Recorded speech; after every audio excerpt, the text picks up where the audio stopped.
Hi everybody. What I'm going to be doing right now is a playthrough of at least the first mission of the American campaign for Flashpoint campaign Southern Storm. Um, it's a really fun game. It was released by Matrix Games and On Target Simulations. I've been playing it for a while since it came out. I really enjoyed the predecessor, Flashpoint campaign's Red Storm. I had a lot of fun with it, but there's a lot of nuance to the game and the game system that a lot of people don't understand. And there's, people out there who might not be willing to shell out money on a game, because it is kind of expensive, that they don't know that they really like. So hopefully this will give people a sense for, things that you can do with the game, but also give, people who might be on the fence kind of a window into if they want to, purchase the game, or if they had already purchased the game and they were finding themselves having a lot of trouble. Um, maybe help them reach a decision and figure out if they want to kind of follow some of these strategies to improve. So this isn't really going to be like a super deep dive into the mechanics of Flashpoint campaigns. This is really more meant to be like a let's play. Like, what does it look like to play the game? If this gets any interest at all, I'll probably do a more in-depth version of the game, or of in-depth video that goes into some of the deeper systems and mechanics, because this game is ludicrously deep, but if you don't dig in, you won't find it. You have to really get in there and read all 200 pages of the manual to really appreciate all the level of depth that's in there. And for some people that might be a bit intimidating, and for some people they might disagree with me. But anyways, so let's get stuck in. Day 1 of the Cold War Gone Hot scenario is on July 20th, 1989. At about 2 or 3 a.m., East German, Soviet, and Czechoslovakian forces, among others, roll across the border. I'm going to be playing the role of the commander of the Forward Brigade, 3rd Brigade, 1st Infantry Division. So, what we basically are is an overstrength brigade combat team. The brigade combat team is several battalions put together. We're overstrength because the rest of 1st ID is back home in the U.S., currently gearing up to head over on Reforger missions. But unfortunately,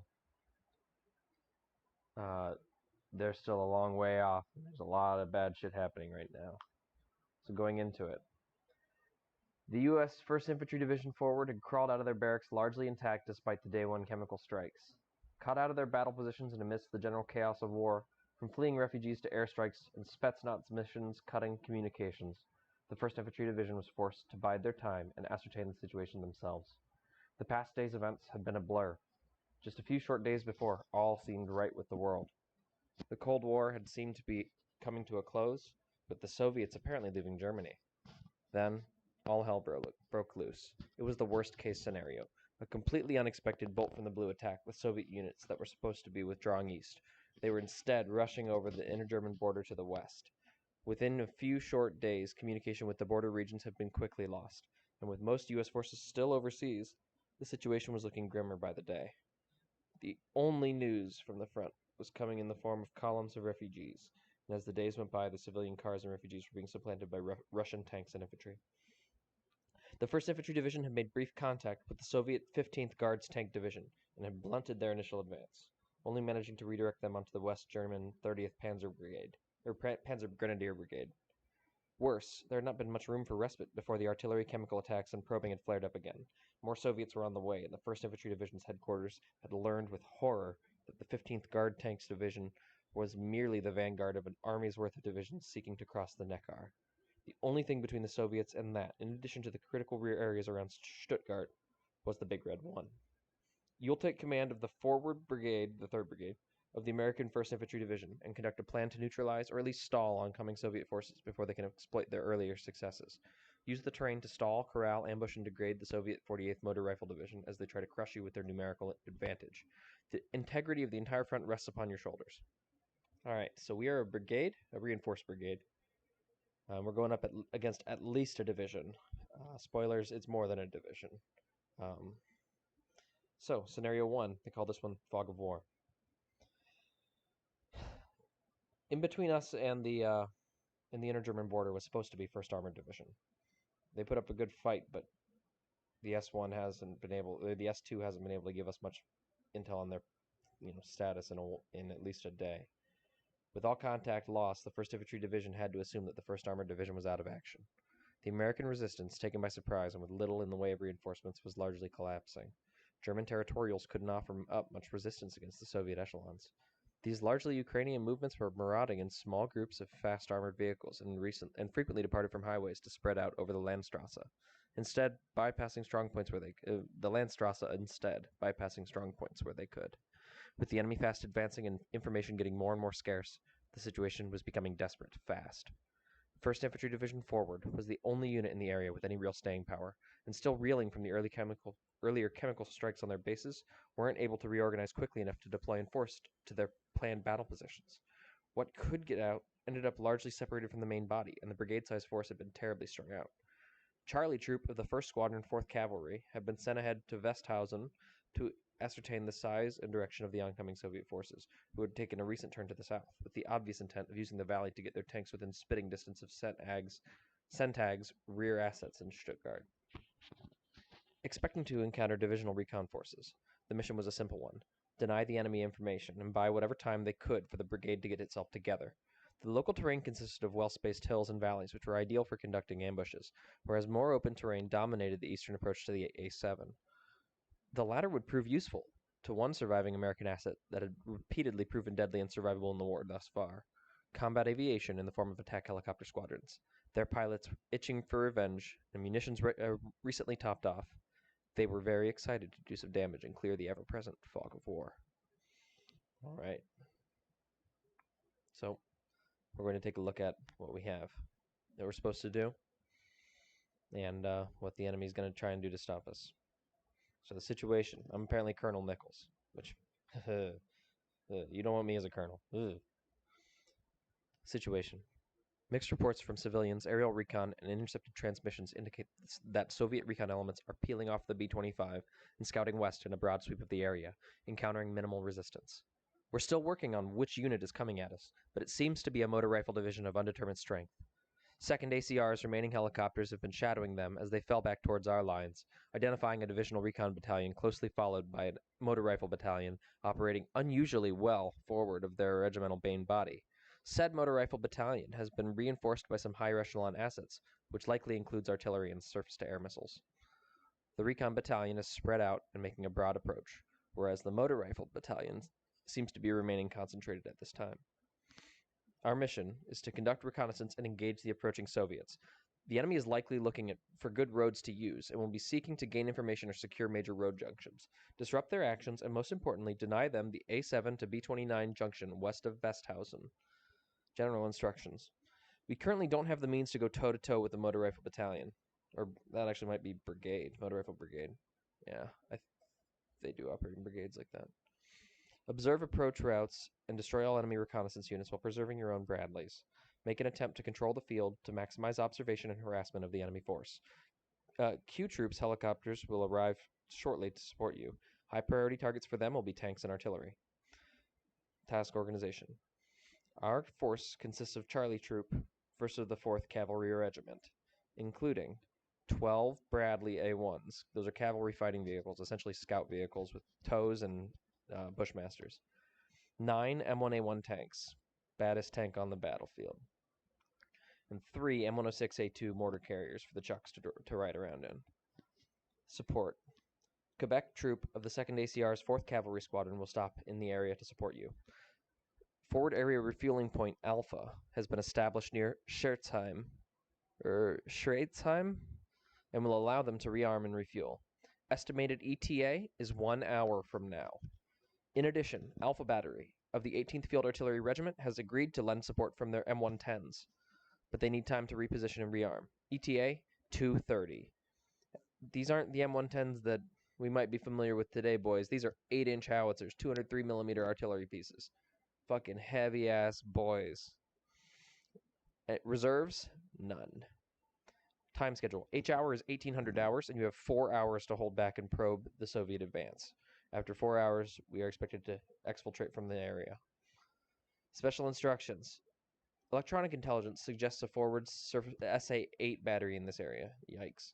You may want to eliminate it before deploying Q-Troops helicopters. Well, that'll be hard to find because it's probably going to be hanging back. So, we are to use Charlie Troop to screen through this area and conduct kind of reconnaissance in force. It's a good idea to take a peek about these two river crossings. They are important. And I think control this highway. So looking at the map overlay, SITREP regarding all our VICs. So the helicopters will arrive in 63 minutes. The M110s will arrive in 150 minutes. Do you have any engineering support? No. Air support? Well, other than the helicopters, no. Air superiority is contested. No emitters, so nothing shooting radio out or radar. Alright. Personnel and logistics. Staff alerts. Thankfully, everybody's in good health and good spirits. Detailed unit statistics, don't need to deal with that. There's the boys, everybody's on full ammunition. Fire support. So just the mortars and the M110s. They're going to be the M110s are going to appear off the map. So, S2, time for your briefing. Colonel Nichols.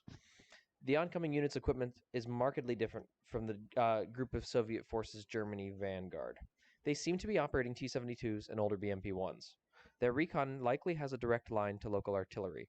According to doctrine, that advance guard is probably packing a whole battalion of 122mm guns with it. Keep on your toes and don't get into prolonged engagements. So, they're likely pushing... Well, that might be a battalion. Who knows? Mechanized forces and armor down this way.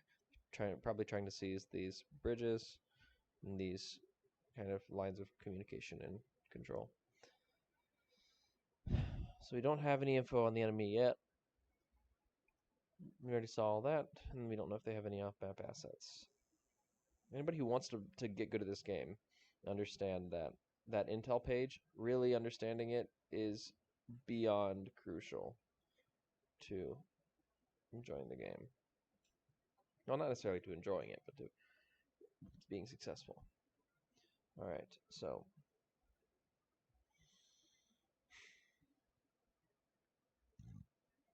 let's take a look at our terrain.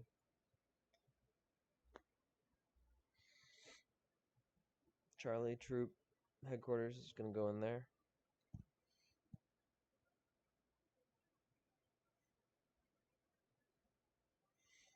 Cavalry troop organization is so weird. Actually, go up there. Mortars are going to stay down here with the headquarters.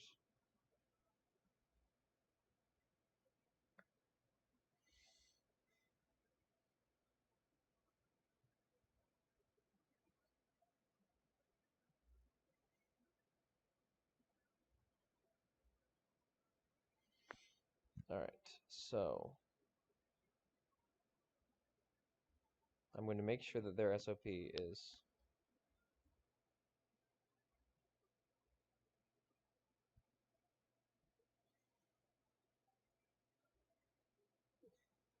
good. Although I typically wouldn't do this for scouts.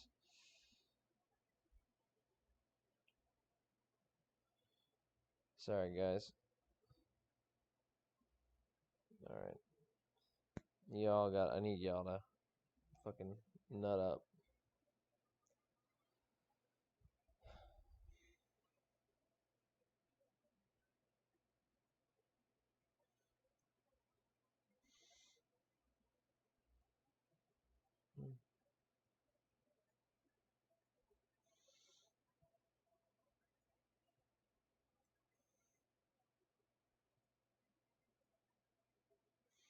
Having everybody move up to these positions in kind of an assault move posture.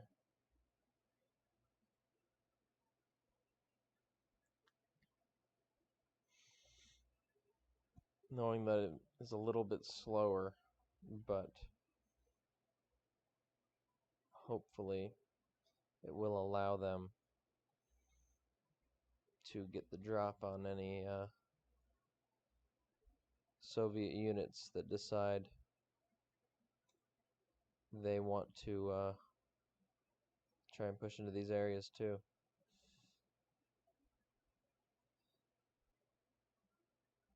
So the reason why I'm moving, my plan is there are 4 Bradleys, kind of scout teams, and then there's a platoon of Abramses.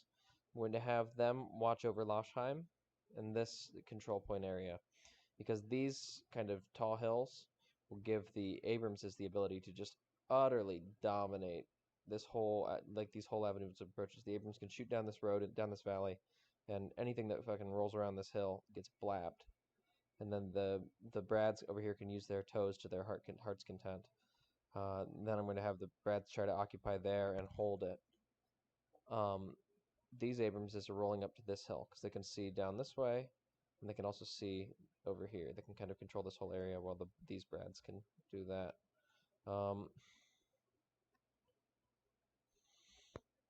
Yeah, I don't want to. It's hard to pick where these guys are going to go, because we're likely to be facing a lot in the way of a lot of enemy units, and they're likely to kind of almost overrun us at first. I'm going to check the line of sight. It's actually pretty good lines of sight, but I really want something that can kind of see along here. Is it just in Reichenbach? Just in Reichenbach. He's using the ghost of Sherlock Holmes to spot the enemy. Actually, that's a great fucking spot. That's where you guys live. Dig in. Alright. Then these guys are going to assault up to here, where they can kind of pull security on this whole area. It's just 2 Brads and some Cav Scouts. And despite them being Cav Scouts, I expect them to do their job. Alright. So for those who don't know, the way this game works, it's turn-based, but the turns aren't necessarily even. They're based on the level of organization, the level of coordination, and the level of communication and ease of command that go to your units. So these guys, my guys being scouts, they don't need to be very close to their headquarters, but if they were, say, infantrymen, or especially Warsaw Pact infantrymen, if they actually ended up far away from their headquarters, it would take much, much longer to get them orders, and as such, your order cycle would get progressively longer as your force becomes less well coordinated.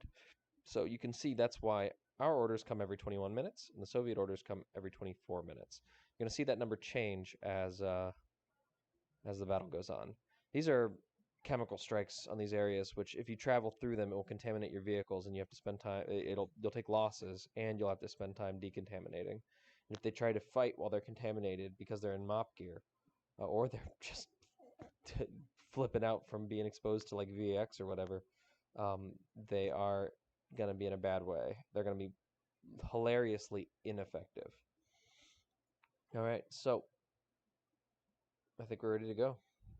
All the boys, what are their SOPs? No, I don't want you to, after taking any losses. No, you cannot, you're not allowed to, you are not allowed to fucking pack up and move after you take losses. That's normally a good idea for scouts, but unfortunately, I can't have that in this, where I need them to actually fucking hold some ground for a minute. We're not facing a full-on, mainline Soviet assault right here. We are facing, oh damn you.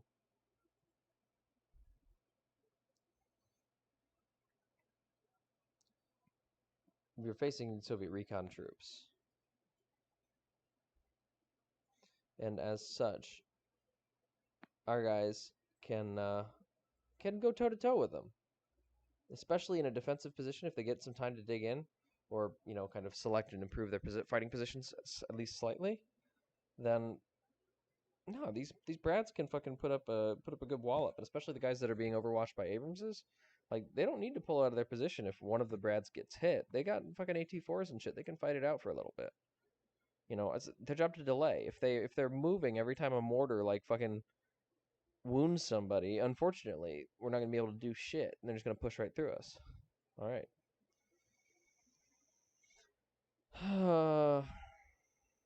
I might have the mortars. No, I just want them to be on call. I might move them a bit closer, actually. Yeah. Is that everybody? Everybody got orders? Everybody know what they're doing? At this point, you'd ask for a back brief. All right, troops. Good luck. All right. Brads are pushing up. Abramses are pushing up.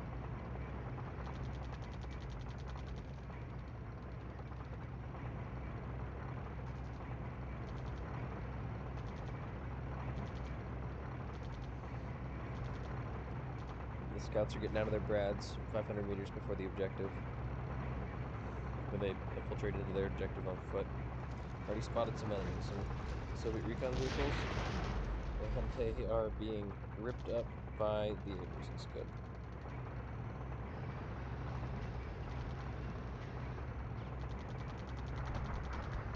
Brads are shooting at him, but Bradley's fucking with their chain guns at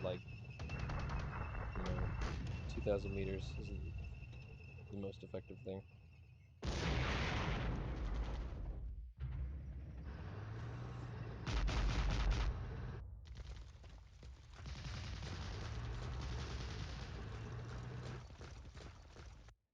See, those are just like individual scout squads, like Soviet recon troops. And so there's no sense in being super afraid of them.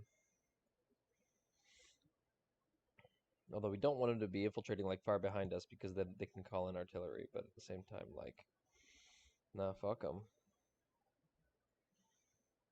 I'm going to have the mortars, try and hang some bombs, drop them on them, then drop them, hopefully, anybody else that comes around the corner.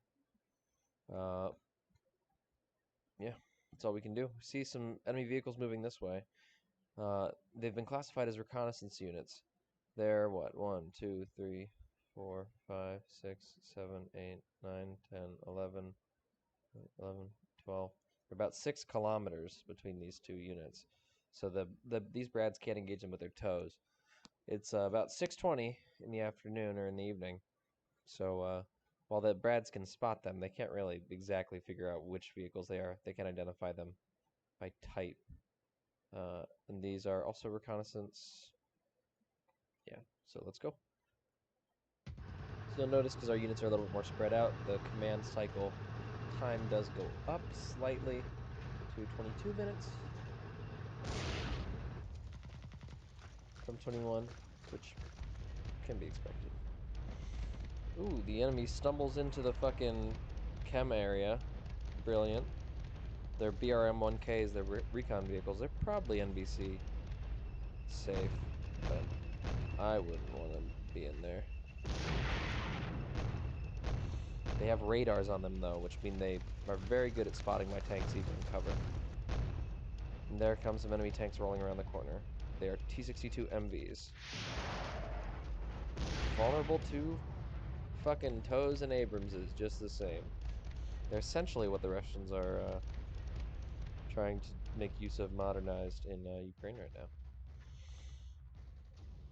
Alright, headquarters are there, but unfortunately I don't think I can get at them with my mortars. I don't know if the 110s will be able to get them in about 2 hours from now when they get here. But the Abramses are putting in work. There's the Abrams engaging at fucking really long distance. Just wrecking people's day. Fuck them. Yeah, well, how long were those shots?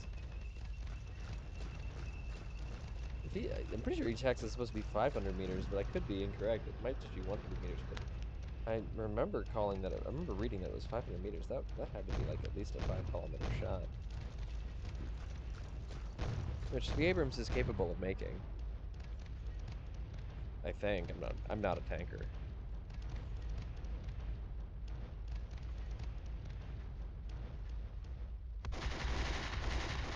So the Cap Scouts are engaging those.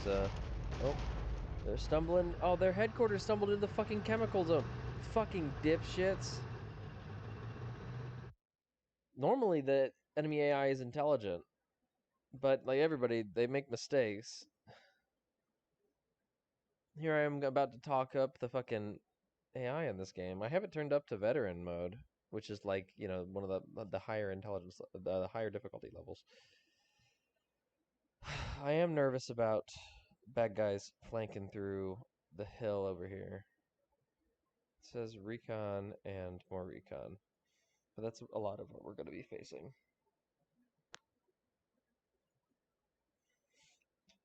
Trying to shell them like blindly isn't really going to do any good.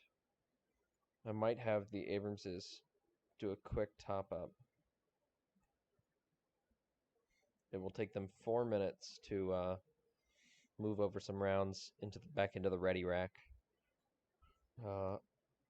It's really smart if you don't have the automatic emergency resupply turned on. It's really smart to make sure you give guys little breaks like this. It won't really increase their readiness levels. You can see right here they're at 81% readiness. That's just like how tired the guys are, how deaf they are. Like guys can't fight forever. They need time off the line, but tanks use up ammo very quickly, especially, and they have to put rounds back in their ready racks.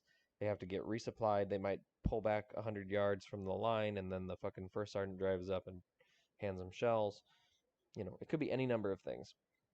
But what's important is that you give the guys time to do it periodically, because right now they're at 62% ammo, and we look like we have a couple minutes. So you have to think proactively. You can't be reactive. You can't be like, oh no, they're at 20%.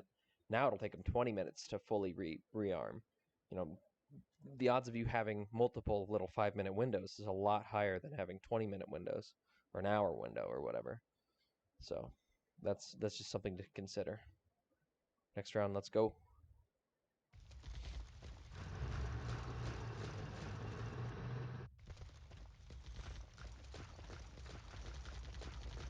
Okay, they're coming over that hill, which the Abrams I guess, got the word. Brad's too. They didn't know we were there. They didn't know the details of us being there. We might try to flank around in different ways. Oh, they only got a partial resupply. The enemy scouts tend to fuck that up. I knew it was a bad idea to Oh, never mind.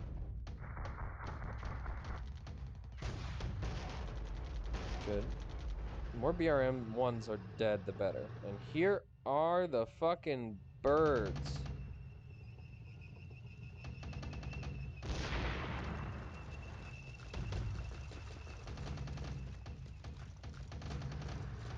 Although I don't have any info regarding where the enemy surface air missile systems are.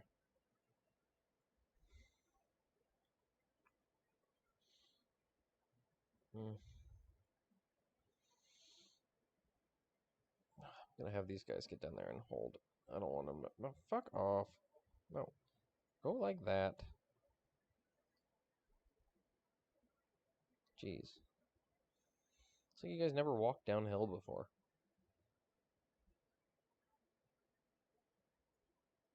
Alright, so the thing I'm worried about is if they throw their SA-6 or SA-8s or whatever they are on these hills, the line of sight of them will actually be really, really far. And so the helicopters will have to stay in these valleys and really use terrain. And while they naturally want to do that, it leads to, if you actually want to employ them, they might take pretty substantial losses.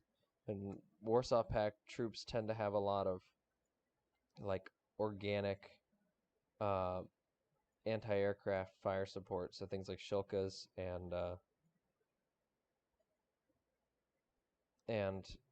Iglas and Strelas, like things that'll fuck up a helicopter, or at least just make it abort its mission. You want to roll up on an area as a fucking flyboy, but you can't because the enemy's got enough air defense to fucking shut you down. So I'm gonna bring these helicopters in. I'm gonna try and mask them with terrain. Make sure they end up behind terrain. So the whole goal for me is to bring them into action, and then I can kind of employ them however I want when the time comes. So consider everything. I should need to consider everything else. So this is a big open zone for me. These guys here suck. At least these guys have line of sight over most of this. But I really, that's just an M1 and an M113, and the first sergeant's M113. That's my M1. That's not enough. I mean, a recon squad, if they creep up on them, hit them with an RPG, that'll fuck them up. But like, hopefully, we'd be able to see them beforehand, but no guarantees. These scouts right here, I was more worried about them rolling down here and through here. So I'm kind of curious as to where the whole enemy group is. But we've got coverage right here. They haven't seen anybody rolling around. Are they too far away? Like, what's their issue? Range to HQ. Yeah, they're too far away. Well, that might be one of the issues. Yeah.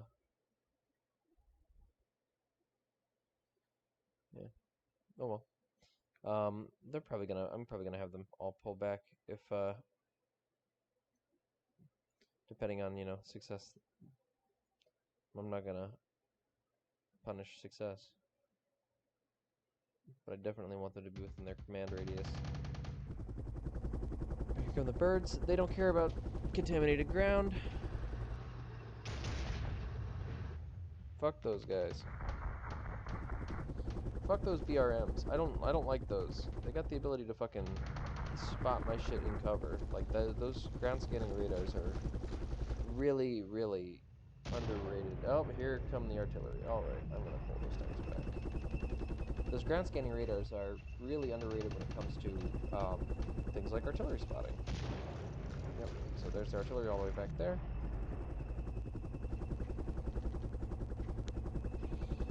And it's actually one of the things that I think new players might not understand when they come into the game, is like units like Fisters, or there's a French mission where you play as a French brigade or something, and they have a fire support vehicle that has a ground scanning radar which can identify a unit. You stick them onto the top of a hill and they can identify units like 5 miles away or something ridiculous like that, and then they can call in and correct accurate artillery fire like really quick because they're like straight in that chain of command. And if you use those Fisters correctly, like they can just clobber the Soviets. And there's nothing they can do about them with like rapidly called in accurate artillery fire. Nope. They're trying to move their headquarters up. I guess we're killing their recon units before they have a chance to tell the bad guys what's going on. And that's something that people kind of complain about in this game, is that sometimes the bad guys will just dogpile into a bad situation. After you've already been, like, blasting them to fuck, they keep sending in, and I'm pretty sure soon you're, like, shooting their rear echelon troops as the rear echelon troops pile into the ambush. But, like, that's kind of how a lot of the Soviet, one of the big fears of the Soviet, like, command teams was that they were going to have a situation, they were going to run into a situation where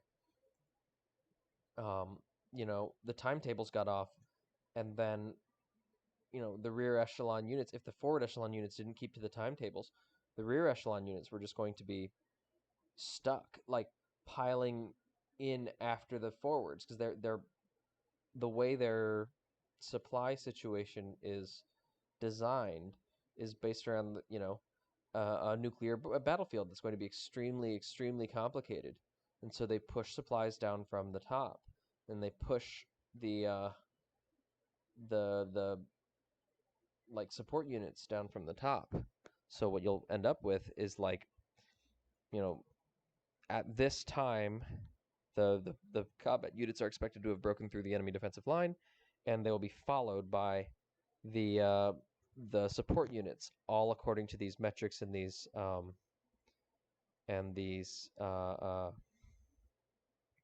don't want to say data points, but kind of data points. Like, they approach it from a scientific standpoint, which, you wonder how effective that would be if things don't line up. But, the Soviets they're not the Russian army that we're seeing in Ukraine. Let's just say that. They had extremely high standards, and they were not willing to accept, at least their good units were not willing to accept excuses. So, it's something that must be said for them.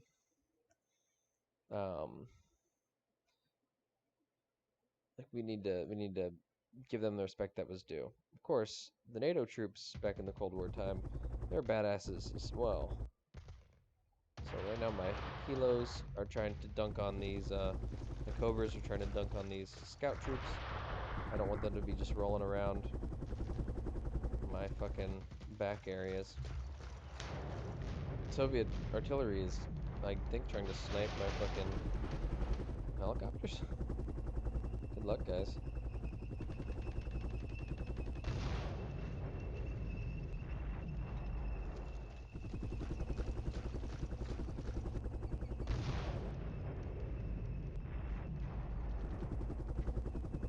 And more are they at? 17% ammo. Yeah, I guess they didn't arrive with full ammo. They only really shot a little bit at the Soviets, and then they needed to bounce.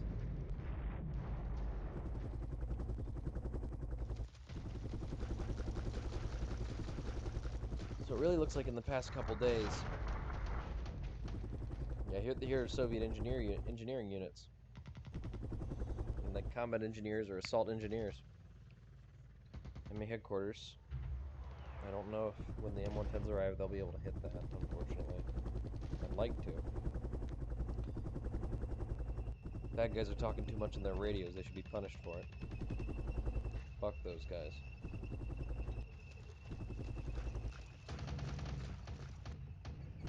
I don't think we've taken a fucking loss yet.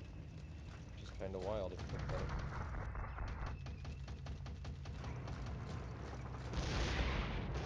I spoke too soon. Those are T-72s. T-72B. Youch.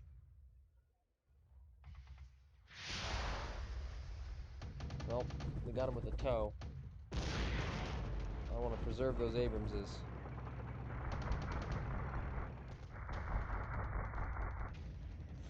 Yep, I was trying to have them move too quickly. Yeah, they need to fucking recover a little bit. They're going back and doing that. Oh. Well, here come the enemy artillery. They're pushing up, but they don't realize what's going on. The headquarters that would normally report, hey, we haven't cleared this town, probably were all killed, frankly. Okay, enemy tanks rolling up this way as well. Good. Fuck those 2S1s.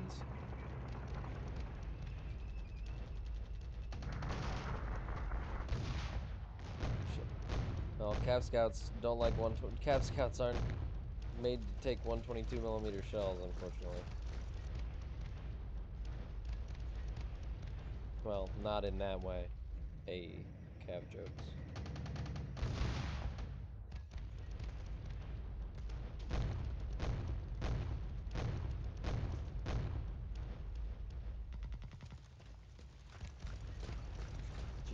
That's a decent number of tanks. They're operating in threes. They must be like understrength platoons or something. Because typically, Soviet tanks operate in larger groups than that. I don't remember like precise numbers, but all right, I'm gonna have them do a hunt function, which has them kind of like flip-flop between those two areas, and just kind of cycle between there, looking for enemies. Same thing with them. They're gonna try and pop these tanks. I would like them to go down here and pop some of these headquarters, but I really, yeah, they are ineffective. Morale 13%. Key ammo 70%. I am just going to have them like fully pull back to here. And resupply for 30 minutes. Let's do 20, 15 minutes. Hopefully that will help out the morale situation. These guys can try and cover it with the toes, and these two Brads, they're going to have a bad time, but there's not much else I can do. I am going to have these guys push up to here. How are these Cobras doing? These Cobras are at 100% ammo. Alright. I don't want those dickheads to be taking these spots, even though the way the game calculates who controls reinforcement points at the end of the match is more determined by like the relative strengths of the guys around it, but like that's still I don't want them. I don't want those big guys there. Let's roll. Orders being ineffective, but whatever.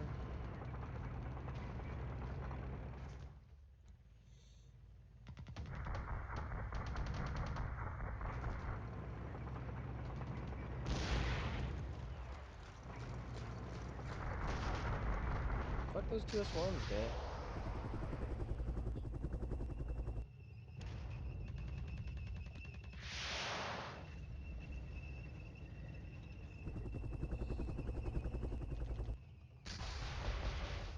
Fuck those guys.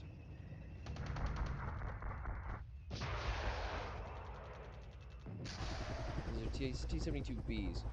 The game will call them T-72B, like, and then in brackets M, which I think stands for modernized in the kind of way the game goes for it. It means they can shoot the barrel-launched missiles, or at least they have the barrel-launched missiles, because in the game's logic, the Soviets were relatively low on numbers, which I think is, not unrealistic, that they would only give them out to certain crews.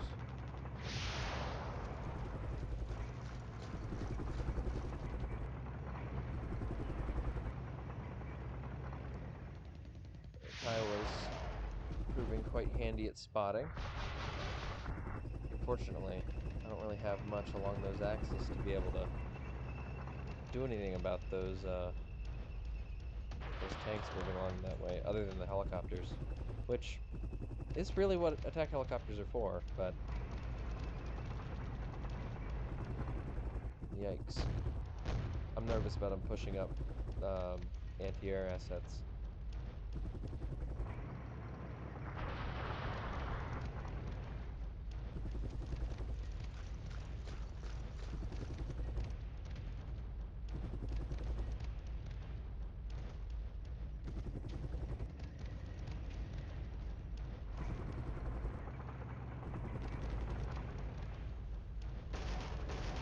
Whoa.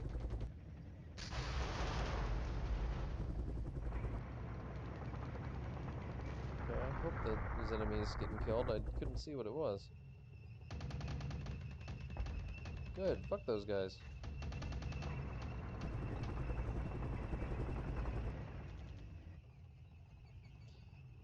So you see with the red triangle there, those Bradleys are rapidly becoming less combat effective. They might be running low on ammo. The Brad can only carry so many, only carries so many Sabo rounds, like armor-piercing rounds for the chain gun, and it only carries so many toes. Reloading a tow is not as easy as it is in like War Thunder or whatever.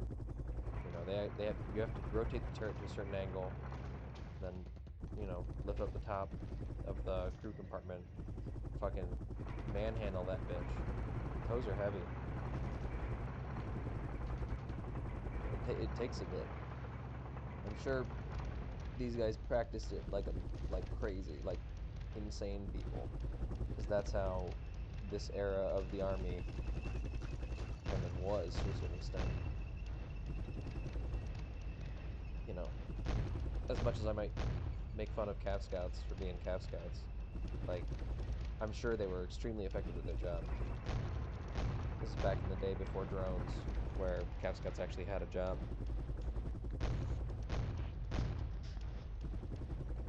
Unlike today, where their job is to pretend to be infantry and complain about how they're basically infantry. Those are MTLBs, those are mortar carriers, basically artillery tractors. The Russians are so desperate they're using them as infantry fighting vehicles now. In modern day. Back then, that's probably a symbol that we are, MTLB Vasilevsk was towing a towed mortar. And then we might have packed a mortar on it. Which, those Brads are fucking eating them alive!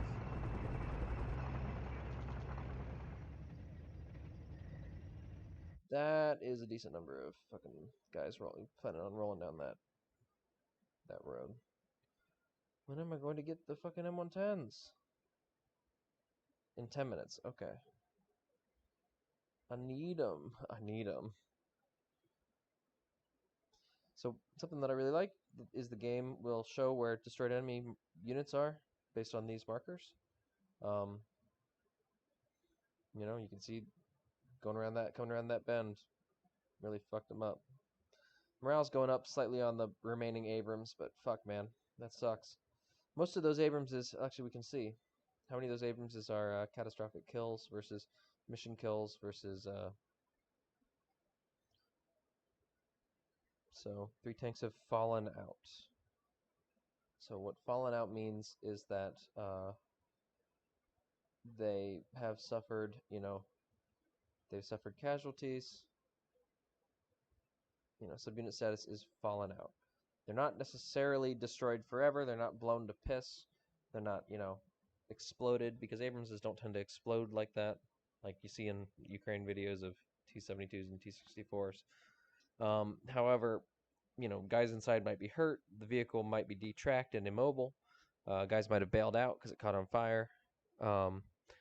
Usually means that it wouldn't be impossible to bring it back into action, but you know, it should be something that we, you know, it's not something that we can use for right now, unfortunately.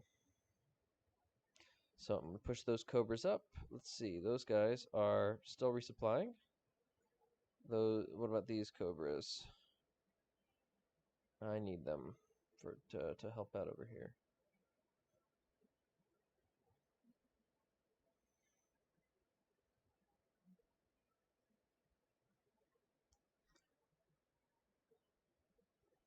And then I need these Cobras. Did I already give those Cobras? What about those Cobras? Any other Cobras? I think I'm good. Okay, well, we'll see. Hopefully the M110s can reach out over there. I think they'll be able to, based on my shoddy memory of this scenario. Fuck those guys up. Brads are badass.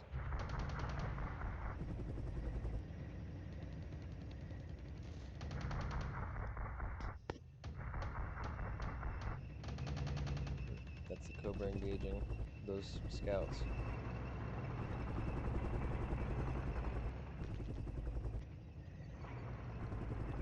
And you see, it's starting to get to dusk. It's 8:25 p.m. As it gets darker, we are going to have quite an advantage over the Soviets. Their night vision is not remotely as effective as NATO night vision.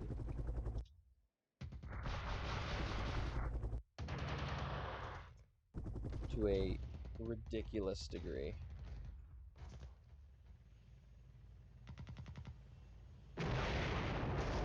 Alright, good. Hamilton's starting to get involved. Oh, piss. Well, those Kiowas probably called it in. Good. So that's the Fire Support Control Center's the one that's calling in that. The tanks are coming in the northern. Man, I chose to neglect it. This just shows you how you gotta make choices. The game doesn't repeat the same, the AI doesn't repeat the same, like, missions, doesn't repeat the same decisions based on, you know, the different battle plans that it can do. So it could have sent those down the highway down by me in the south, trying to steamroll me there. It could have sent them kind of through the middle, and it's choosing to send them on the northern avenue. Hopefully, yeah, good. Attacking in dusk like this, there is a period right at dusk where thermal sights aren't as effective because of the way you know, some things are cooling down and some things are heating up. So good. Fuck those guys up. Fuck up their artillery.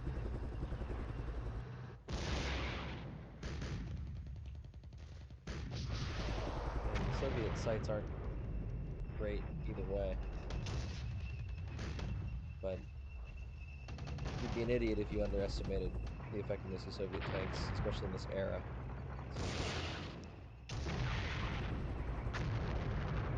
And Soviet tank crews are nothing to write off either. They're American crews, don't get me wrong. The M1A1 is by far the best tank in Europe at the time. Arguments can be said about the late model, like Leopard 2, late model Challenger 1, but no. M1 Abrams, M1A1 specifically. Good, fuck those guys. 8-inch howitzer, nerds.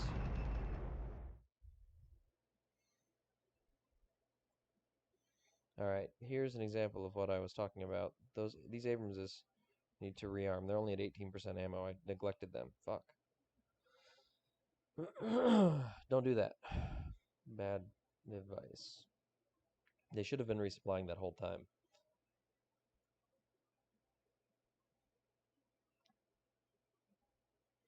This says they're going to resupply for a half hour. I cannot have that. Yeah, 13 minutes. Go. 2050.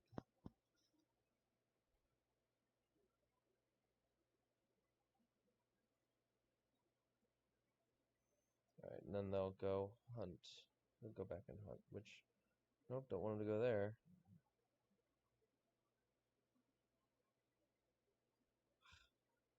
Whatever. There's a way to alter these commands, but I don't remember what they are. It'll be okay, I think, I hope. Are they out of ammo? They're pretty much out of ammo. They're going to do one more fire mission.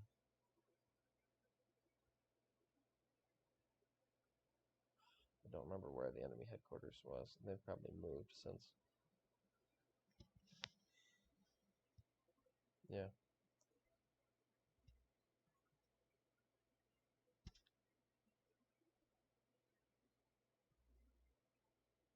Rest and resupply, and then we're going to do that for 23 minutes after doing that fire mission. So it'll be basically one command cycle after they finish that. I'll be able to call them again, which is fine. I guess they can reach everything. They're shooting from the south. I remember in previous iterations of this thing when I ran through it, them shooting from the west and like only being able to hit some of these areas. Huh. Well, sucks to suck, guys.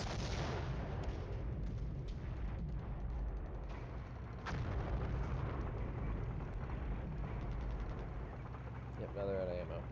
Tracks.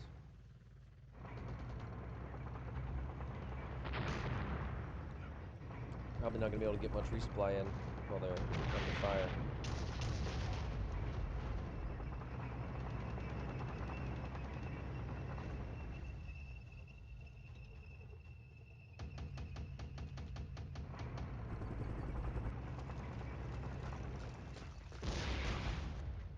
I don't know how good those Cobras are at night fighting. Good, the toes fucking putting in work.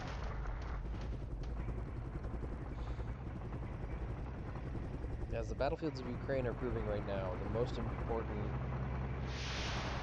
factor of a vehicle on the modern battlefield is a thermal sight.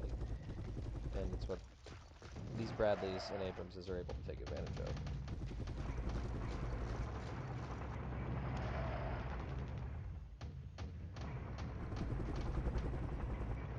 Oh, hey. So, to Colonel Nichols, Higher Command Intervention. The enemy has suffered losses and withdrawals exceeding 70% and is reorganizing on the battlefield. Headquarters orders you to hold position and await further orders. This battle could be over. So it's a tactical win, if the battle ends now.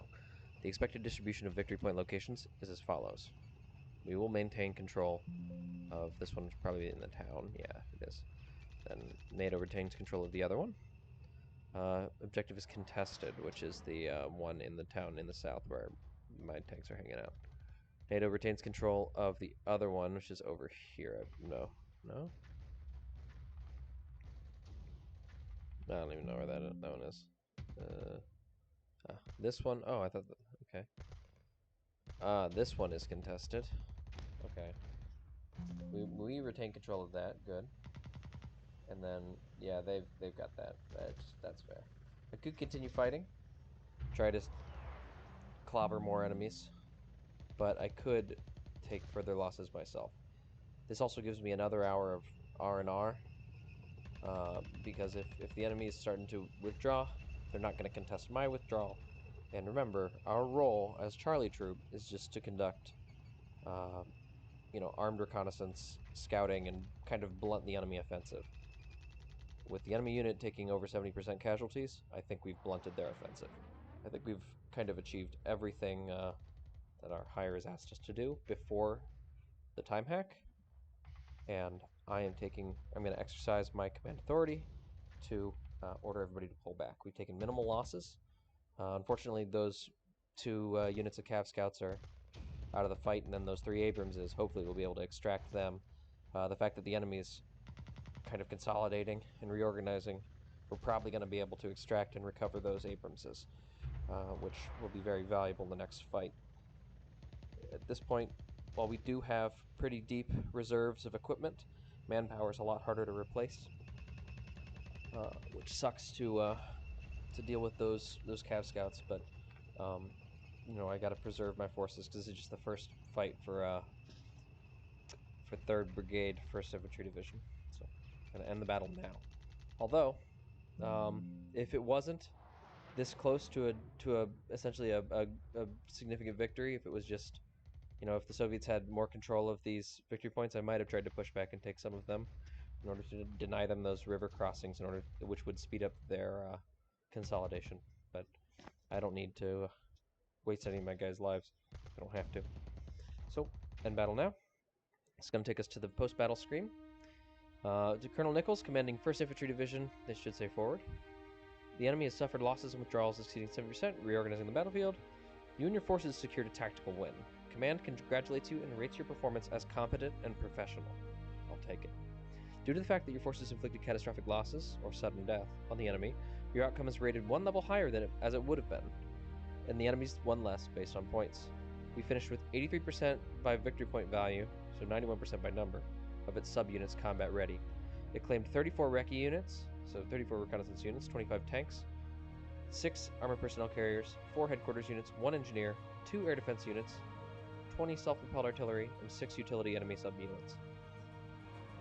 So we finished the encounter in relatively good shape and needs to refit for only a relatively short time to recover the 6 fallen out subunits. 6 fallen out subunits. I guess we took a couple more losses that I wasn't tracking. So proceed. I'm gonna save it.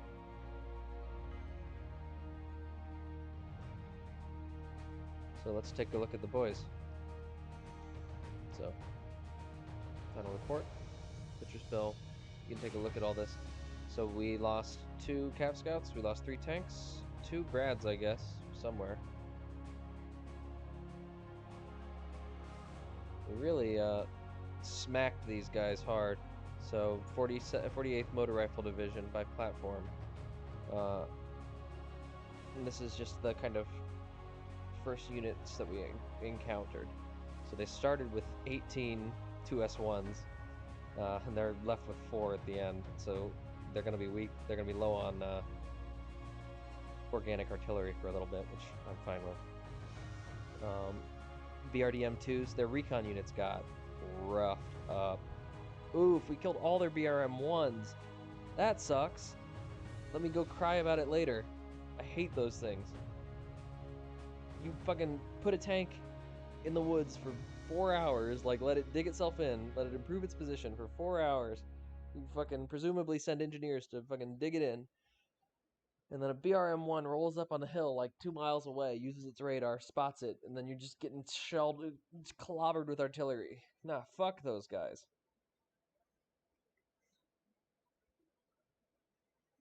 Alright. So. Yeah. I'll take it. So we can see the enemy units that have survived. They didn't punch through us. Oh, yeah. So they're dummies, but I mean, I think you know why they're doing it is to protect them. But they really failed in the emplacement of their surface-to-air missiles back here. If they employed them, well, anywhere around here would be dangerous because of my tanks.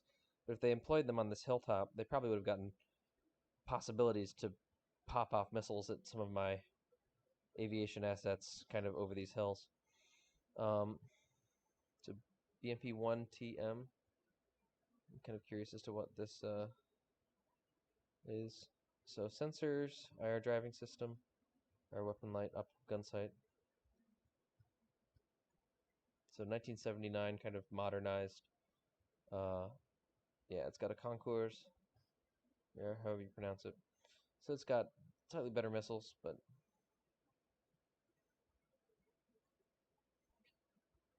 yeah. These are kind of, yeah, the advance guard of a tank regiment, I think. So you can see there's one tank that has the anti-tank guided missile rounds, and then the other 2 don't have them, presumably because they're limited, which is a nice little addition to the way the game works. So these are Soviet engineers rolling up in there in a bad way. Oof. So this illustrates the different kinds of losses that a unit might take. This T-72B is in moderately good health. Although they're in the chemical weapon area, the persistent chemical weapon area, so they're hopefully buttoned up and hopefully not trying to drive a tank through spasms. This one has been fallen out. So it has fallen out. It's been knocked out. You know, maybe it's been hit and it turned off the engine. Maybe maybe it broke down. Maybe it got bogged down in the mud. Maybe it lost a track. Maybe it caught on fire, but they put the fire out. Whereas this one is destroyed. It's dead. It blowed up. It cooked off. It RIP in pieces. So we can look at the Cav Scouts. Sorry, they ate a 122 millimeter shell. Sorry guys, sucks to suck. Better luck next time. Whereas these guys are falling out. They might have taken a couple casualties and they were no longer deemed combat effective. But these Brads are just hanging on, doing good things for their country. Whereas the M1s I think we saw, yeah, they're all knocked out, but hanging on. I wonder where there's 2 other APCs. Oh yeah, up here. That's right. Both Brads were knocked out. So you can see one of the places they were the Soviets were dropping on. No, not that one. There's all kinds of overlays and filters and everything like that. Like, to a ridiculous amount of, a ridiculous amount of, like, detail on these screens. You can see lines of sight, you can see the chemical weapons, you can see all of the destruction. Something that I like on this map is they simulated that the Soviets dropped chemical weapons, persistent chemical weapons on this NATO tank depot. So it's NATO tank lager, which a lager is like, basically military logistics speaks for like a vehicle kind of corral, or correct me if I'm wrong, but like a vehicle setup. And so like, in order to prevent NATO units, that like 1st Armored Division, who is supposed to be east of us, who've been fucked all to hell 7 ways from Sunday. They are not able to draw reinforcements and like reconsolidate around some of these depots because they've been hit with persistent chemical weapons. And then which one was it?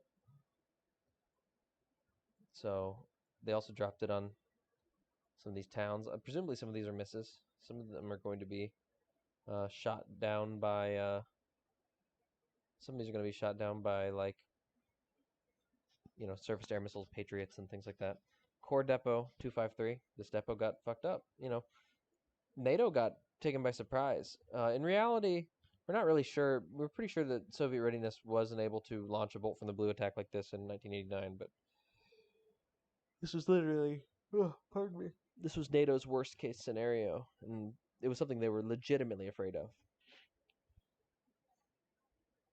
But they would have been ready, and the troopers of the Cav did a good job, made a good accounting of themselves. We'll go to the next mission, and I'll show you what that next mission would be, and then I think I'll end this video. Thanks for watching. For those of you who are just looking at a scenario, seeing what a scenario is like, this is a scenario that I feel like I made it look easy, but it's not easy.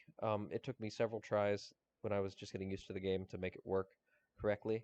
They have, if you've tried it before and you're like, how am I supposed to take on these guys with just a couple Brads and tanks when they've got, they're pushing battalions down the road? I've just got like a strong company. Part of that, if you were having issues before, they patched some unit behaviors, they fixed some like unit behaviors, and part of it is you're probably not using the SOP screen properly, which I'll get into if I end up getting to do a deep dive video. So start next campaign scenario. So we'll go to that.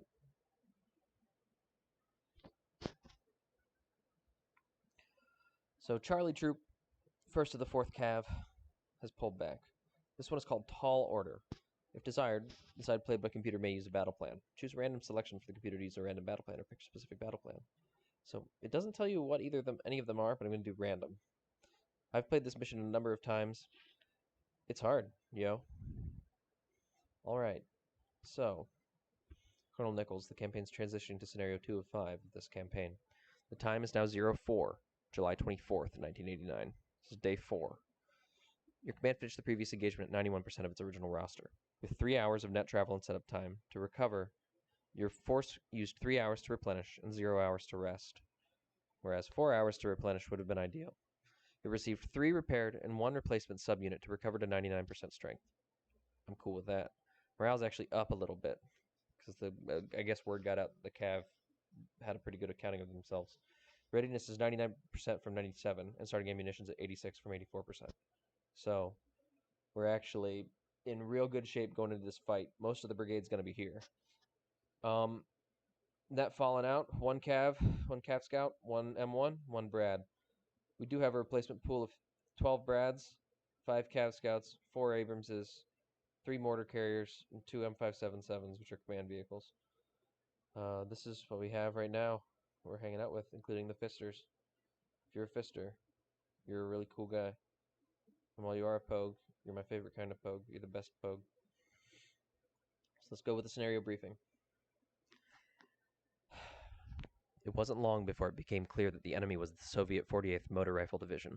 The 4th Cavalry broke contact just as Westhausen had fallen, slipping into the wooded hills where the Soviets' battered and beaten reconnaissance units couldn't follow them. Q Troop of the 2nd ACR shadowed the Soviet elements with their helicopters for some time, trying to read their movements and their intent, but fuel costs and probing attack by the Soviets' own attack helicopters have warded them off, and the enemy had once again been lost. What remained clear, however, was the Soviets' intent. They were likely seeking to overrun the 1st Infantry Division, cross the Neckar, and destroy the 7 Corps rear area just south of Stuttgart. To the commander of 1st ID, stopping potentially several divisions with his strung-out brigade really was a tall order. Days earlier, the 416th Infantry Regiment had been shaken awake by explosions just off the runway of Göppingen Air Force Base, followed quickly by alarms and the chant of "Gas! Gas! Gas!" The men were not prepared, with many not even having their mop gear on hand, and those that were had been clumsy and had taken too long to suit themselves up. However, it would seem as if Lady Luck herself had smiled on the 416th, and the chemical strikes seemingly struck everything around them except the barracks itself. The battalion emerged at full strength, but left without any information other than the fact that the Soviets were moving on Göppingen, and that contact would be imminent. 4th Cavalry re-established contact not long before 0400, and witnessed streams of wheeled APCs driving in neat single-file lines through their thermal sights like a family of fluorescent red snakes. They set themselves up among the trees and got ready for another fight. So, we have the 4th Battalion, 16th Infantry Regiment. Soviets have the 210th Motor Rifle Regiment supported by the 313th Independent Helo Squadron. We're going to be at Göppingen, and we're going to fight a delaying action. I'll show you some of the other things before I sign off. So, we'll go to the operations screen. Colonel Nichols, this is your war now. Situation. Quick Strike's helicopters maintained contact with the Soviet elements as long as they could before they had to break off. The Soviet lead elements have organized into a pursuit formation and are bearing down on our position in force. 4th Cavalry has recovered what they could and are ready to re-engage, and we now have the opportunity to conduct an ambush. 416th Infantry got lucky. The chemical strike intended for Cook Barracks cleanly missed, and the wind direction was also in our favor. The entire battalion is deployed at nearly full strength, putting us in an ideal position. Your mission, to execute a delaying action and hold the river crossing at Göppingen. General instructions. Use as much of the terrain as possible and mind the approaches. In the west, a densely forested hill provides plenty of cover and will likely result in close quarters combat, should you choose to defend there. In the center, Soviet nuclear, biological, and chemical strikes have cut off the road. Do not ignore it entirely, however. In the east, relatively open but hilly terrain provides opportunity for long-range fires and reverse slope action. Task organization. In addition to Charlie Troop 1-4 Cavalry Regiment, your force now includes the 4th Battalion of the 16th Infantry Regiment. 416 Infantry is task organized as Alpha Company 416th with M113s. Bravo and Delta Company all have M113s as well. Charlie Company is seconded from 3rd of the 34th Armor. They've got M1 Abramses. Echo Company is the Anti-Tank Company. They've got M901 R2D2, the tow launchers. Then we've also got 6 M106A2 mortars. You got a recon platoon consisting of 6 M113 ACAVs, which are the basically just M113 scout vehicles. They suck. You've also got an Alpha of the 2/5th Field Artillery Regiment with 8 M109A2s and 1 M981A3 Fist V. You've also got the 1st Air Defense Battery with 3 M136 Vulcans and 6 Stinger teams. Use them wisely. So your support, you've also got you've got Alpha Battery of the 2/5th Field Artillery Regiments with 8 M109A2s. You've also got Bravo Battery traveling with Alpha 334th Armor. Their ETA is in 2 hours. Reserves. Much of the brigade is still strung out and delayed by enemy airstrikes and special operations. However, a heavy company team from 334th Armor is on its way, consisting of the reconnaissance the reconnaissance, I don't think it's company, but whatever. Reconnaissance command, Recon boys, 334th. That's going to be 6 M3A1 Bradleys. You're going to have Alpha Troop, or Alpha Company, whatever fucking armor calls itself, with 14 M1 Abramses. M1A1s. Bravo battery of the 2 5th Artillery with 8 M109A2s and another Fist V. And then you'll also have a three more Vulcans rolling up with them from 2nd of the 1st Air Defense Battery, Rear Brigade, or whatever the fuck they are. They're coming in 2 hours. Time schedule. H hours 04, you'll have 4 hours to complete your mission. Dawn's around 0317 hours, and dusk is around 2141. Now, that doesn't mean that like the sun is up. That means it starts getting lighter around 317. When it matters with sensitive like night optics. My special instructions: mind the areas, the zones of chemical contamination, and avoid them. I'll do my best. Although they have cut off some of the roads leading north, you shouldn't forget about them either. The Soviets may still attempt to push equipment through them. Feel bad for those fuckers. Okay, so instructions. Take a look at this. So we've got essentially an infantry battalion and a cav troop. Our job is to kind of hold these areas, kind of conduct blocking. Don't let them roll in from the side. You know, conduct these defenses in here, and then make sure they also don't roll down these roads. Alpha of the 334th is rolling up this way. So victory condition. Okay. Don't let it. Don't let the other guys fuck you up. We'll look at intel, and then I'll let you all go. Well, first we'll look at the reinforcements. So, arriving in 80 minutes, we're gonna get the scout platoon from 334th Armor, which includes 2 separate units of Brads and Scouts. Then in just under 2 hours, we're going to get Alpha Troop of 334th Armor. Hopefully there'll be enough. That'll give us 2 companies of M1s, which will be very useful. But the infantry don't have Bradleys. They're stuck in M113s. They're not very effective at anything but knife fighting range. If the enemy bring up significant numbers of tanks, it's going to be an interesting time. So, threat assessment from the S2. Colonel Nichols. The enemy will be seeking maximum speed and likely will travel in force along open areas. As a BTR regiment, they will probably use their speed to ferry large numbers of infantry into any crack they can find, while tanks shoot anything that engage them. Their numbers will make them dangerous in close combat. If you defend forward, then you can whittle down their formations before decisively engaging them in close. Mind the artillery. Soviets have likely brought a division artillery group and air support with them. Be especially wary of attack helicopters, which quick strike spotted behind them. They are expected to be in the area bounded by maps column 1 to 46 inclusive and rows 1 to 8 inclusive. So, kind of this area. Let's see the weather forecast. Light data dawn is between 03 and 0445. It's gonna start getting bright real soon, guys. Systems impact. Okay, so smart munitions. Well, you think we have smart munitions? Yeah, funny. It's gonna stay overcast. Wind isn't gonna be great. Okay, but there's no rain. Electronic warfare is low. Electronic warfare burden is low. That is nice. So, we do have the artillery right now. And we'll do a quick little map recon. So, this big-ass open area up here, the enemy is likely to try and push as many guys down here and try and get into this town. Push guys over these roads as well. Push guys along here to sweep in and down this way. You can see all of my units. They're kind of organized based. They're displayed based on their organization, actually.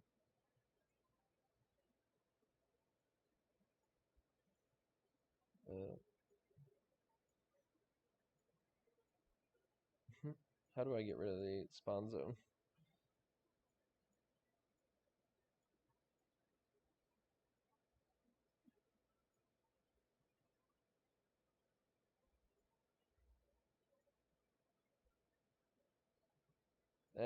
It's fine. It's not a big deal.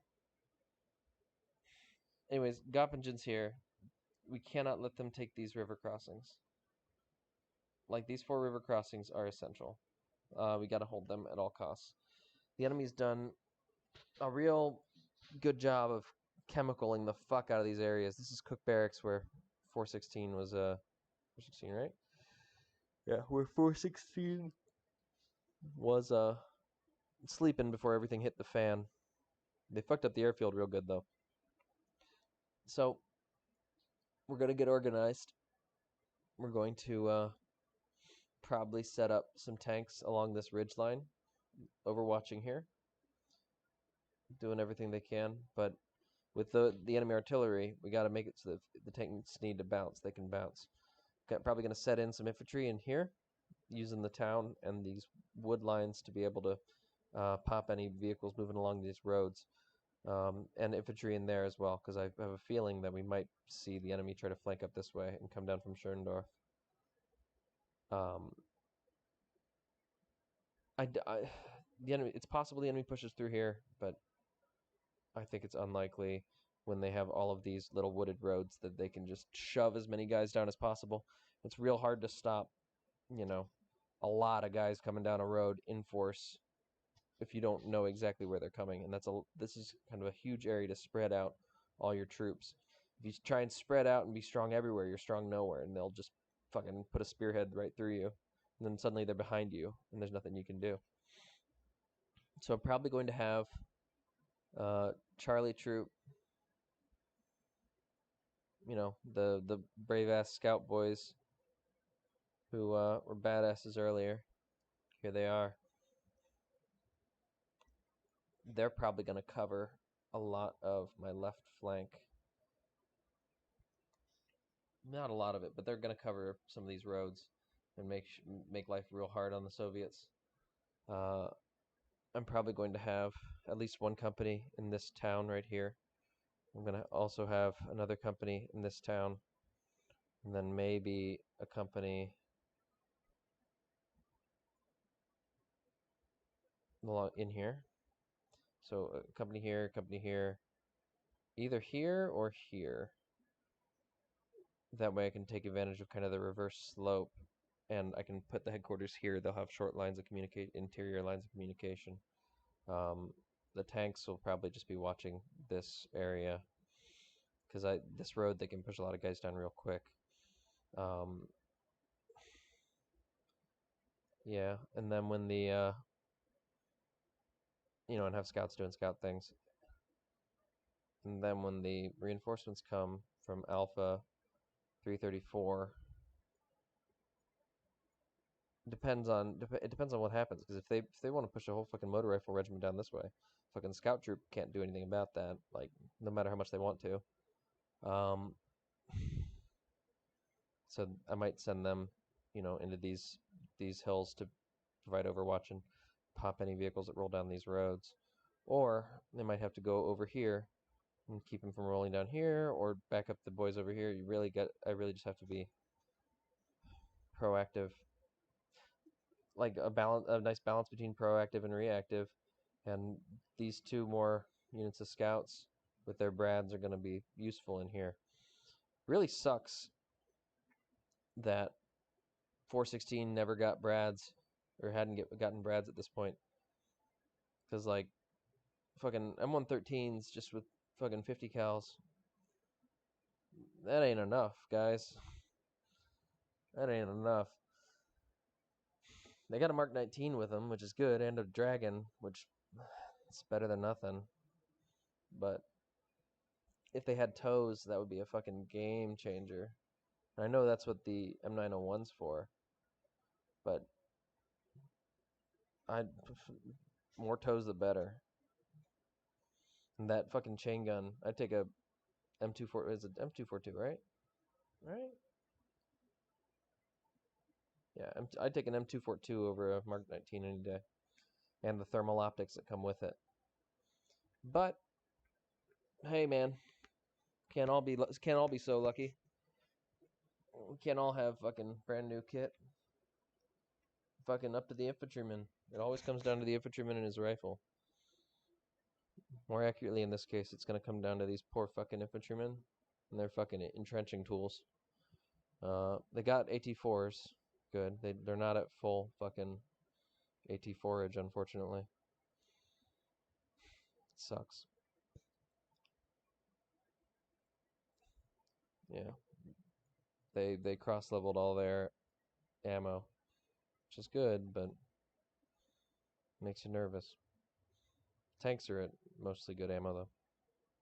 Anyways, I think this is a good stopping point before I place all my units. If I want to make another video, what I'll do is I'll place all the units first, kind of go over them, and then, yeah, then we'll just have a mission. Anyways, I don't even know what my channel is going to be called. This is kind of my first video. Yeah, I hope this is informative. That shows off how fun the game can be. It really can be fun, but it's kind of hard to be. It's kind of impenetrable if you're not, somebody like me who loves this stuff. Even though I hate the army, only somebody who's been in the army and who's done the army stuff can hate the army, if you know what I mean. You had to have seen the bullshit in order to appreciate and fully hate the bullshit. Anyways, I'm just jabbering at this point. Yeah, go take a smoke break. Um, have fun. See y'all.